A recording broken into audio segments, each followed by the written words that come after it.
Hi everyone, my name is Sujaya. I work at McGill doing PhD in visual perception and eye movement. A lot of us may not be aware that we make 2 to 3 eye movements every second. So we're moving our eyes all the time to scan our environment. This is sort of an image that is projected on our retina when we look around. This is the image that the person in the previous video was looking around.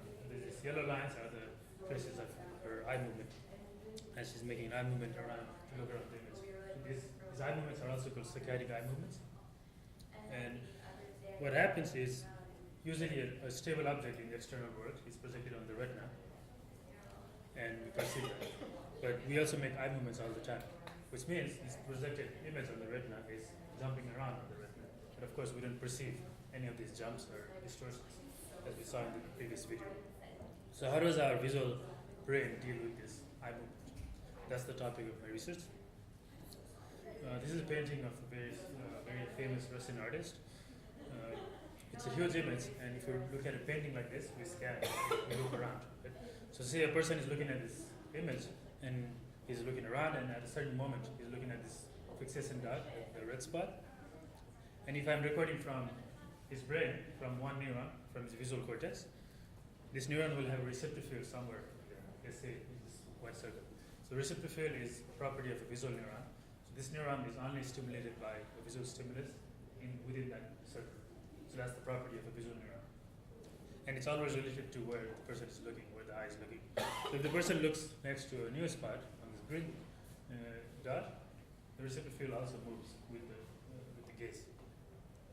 So now, what's interesting is if the person is about to make an eye movement, there's a new location on the visual field which the neuron will eventually occupy. So that's the future receptive field of that neuron. So what was discovered about 25 years ago was if we train a monkey to make an eye movement, and we record from a visual neuron of that monkey, and right before the monkey makes an eye movement, we flash a visual probe, a visual stimulus with the future receptive field of that neuron, the neuron response. It was very mysterious and exciting because this neuron would never respond in the future receptive field if the monkey was just passively fixating at the dot. But if he's about to make an eye movement, but before the eye movement physically starts, the neuron responds to a future location. This predictive behavior of the neuron was very exciting. So people thought that, okay, this is how you achieve stable vision. But we don't really know how this is actually achieved in the brain. So what I did was I replicated this phenomena in my experimental setup. I also recorded simultaneously from multiple neurons. So I was recording from neuron A, whose receptive field is in the white circle. Simultaneously, I'm recording from another neuron, whose receptive field is the future field of that neuron A. So in fact, I recorded from many locations. We implanted a multi-electrode array in the monkey's brain, and we trained the monkey to make saccadic eye movements. So this array has 100 electrodes, so we can simultaneously record from 100 different neural population. And we have all these blue dots are the different receptive fields of these different neurons. So as the monkey is trying to make an eye movement, as he makes an eye movement, I can take a pair of electrodes, green and red pair. These are separated by the same distance as the eye movement vector, and I can look at their signals and ask what's happening between them. Because one neuron is the future field of the other neuron, right? So it turns out that this gray column here represents the eye movement, onset of eye movement.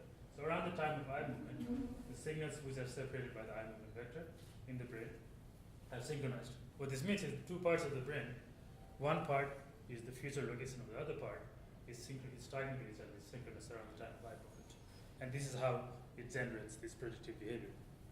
So I was able to figure out, so basically, to go back to this picture, if you make an eye movement towards the right, the future, if we look at the part of the brain that encodes the future location, it's talking to the other part of the brain, which is the previous location. So this is how the predictive behavior of the visual neurons is achieved in the brain. And I have a massive slide to substantiate what I just claimed, but I'm not going to go through this. So if you have questions about the data, I can explain this slide later.